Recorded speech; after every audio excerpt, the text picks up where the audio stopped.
Oh my god, you can stop asking me this question every freaking second of every freaking day, okay? I know, we're all excited for Apple Silicon, and it should be all good news for the future of macOS, but you should absolutely not expect drastic changes to come when it comes to gaming on the Mac just because Apple is designing their own processors in-house. I apologize if this feels redundant to some of you, but there's enough people questioning me about it, so let's just begin.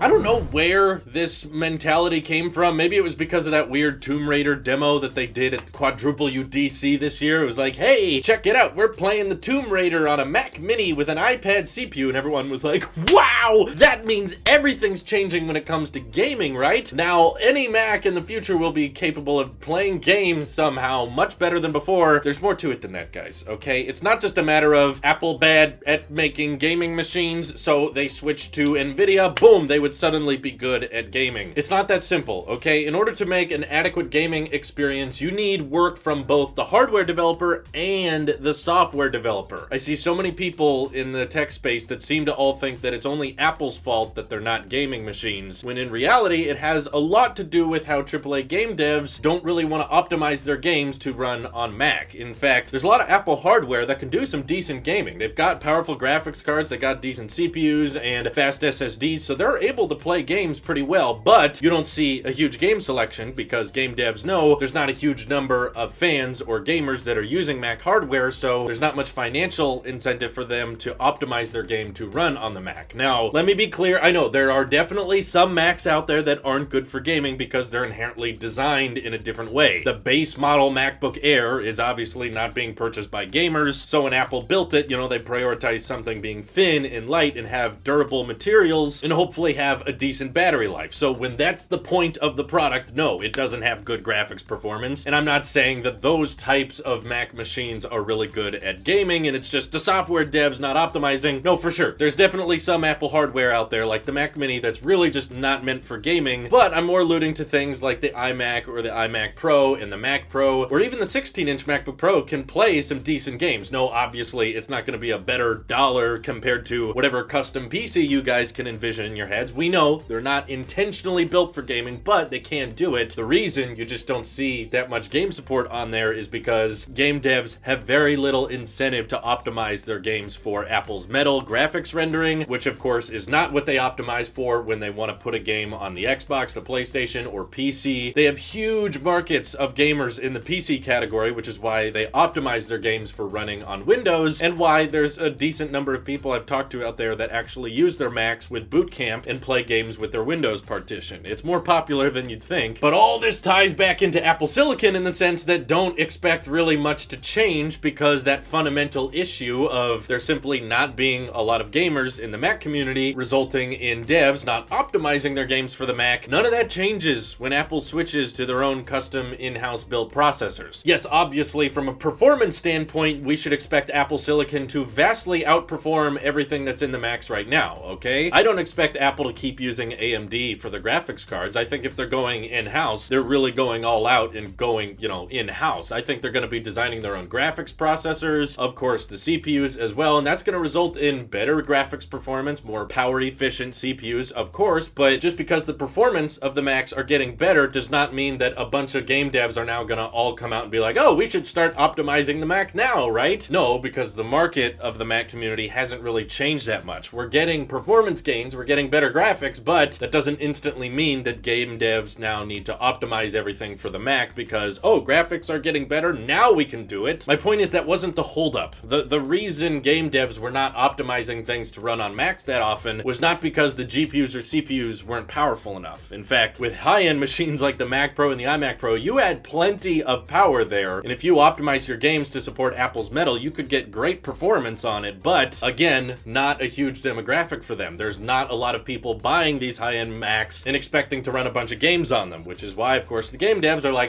not worth it, why bother? It makes actual sense. I'm not blaming the game devs, by the way, for this. If you're not going to get much of a payoff for redesigning your game and redesigning its architecture internally, why bother? Because all that recoding and re-engineering internally costs them a lot of money, costs them a lot of time, and if there's not much payoff for it, why would you optimize things to run on the Mac? If anything, readopting to Apple's new in-house custom CPUs and GPUs would result in more work because they're not using graphics cards and processors that game devs have experience with. This is all new territory we're going into, which is why I would expect even less support and even less adoption compared to previous AAA titles not making their way onto the Mac. And I know a lot of you are probably thinking, well, the iPhone has custom Apple branded silicon and Apple makes all of their gaming revenue through the iOS App Store, right? So maybe just like we have some of the best games on iOS, we can now get some of the best games on the Mac, where I don't think that's the case here. I think there is a big difference between mobile gaming and console and PC gaming, mainly because Apple kind of invented the mobile sector when it comes to smartphones and an app store and that kind of thing. So they kind of had a monopoly in that sector for a long time, and they were a major player since the beginning of the smartphone world, whereas Apple is long past the competitive phase when it comes to game consoles and PC gaming. So they've kind of missed their mark on that one. So now they're competing with so many different mediums between the Nintendo Switch, the PlayStation, the Xbox, and of course PCs, that there is such an oversaturated market that for them to kind of cram their way in and start maybe partnering with game devs on bringing exclusives to the Mac or that kind of thing, I highly doubt it, because Apple has tried to partner up with gaming companies in the past and it just never really formulates into anything. I remember way back at Quadruple UDC in 2017, they were like, hey, the Macs are great for VR stuff now, and now they've kind of dropped support for that due to lack of activity, not that many people doing it. I don't see Apple doing a big turnaround. I mean, having more power efficient GPUs and CPUs could allow for some great potential gaming hardware, you know, in the future. I'm not saying this year or next year even, but if Apple wanted to start bringing 120 hertz Pro Motion to the Mac, that would be cool, and I could see maybe a couple of games optimizing for it, but don't expect a lot of them to. I don't expect a huge shift in Apple's gaming category just because their CPUs and GPUs are getting better, because again, the other end of the spectrum is the game devs have to kind of meet them halfway to result in better gaming performance that people could actually feel good, hey, this Mac is decent at playing games. That takes two to tango, and when it comes to performance, that wasn't really the issue with why game devs weren't supporting it. So that's why I don't think you guys should expect a drastic change in gaming performance on the Mac just because they're designing things in-house internally. That won't really change the market that game devs are in right now, and you know, sure, some of the games that do support Mac already, they might take advantage of that. So I'm not saying gaming will get any worse. If there's a bright side to the story, it's that game performance won't get any worse than it was before, because thermals and GPU and CPU performance should be improving. But no, once again, Apple will not be the hardware you should go with if you're looking for something to play games on. Absolutely keep your eyes on the PC and console market. That's where that belongs. But of course, I could be missing the point on this because I'm not a gamer myself, so feel free to hit me up over on Twitter, join my Discord, we can chat more about it there. This is your Alp Sheep here. I'll see you in the next one.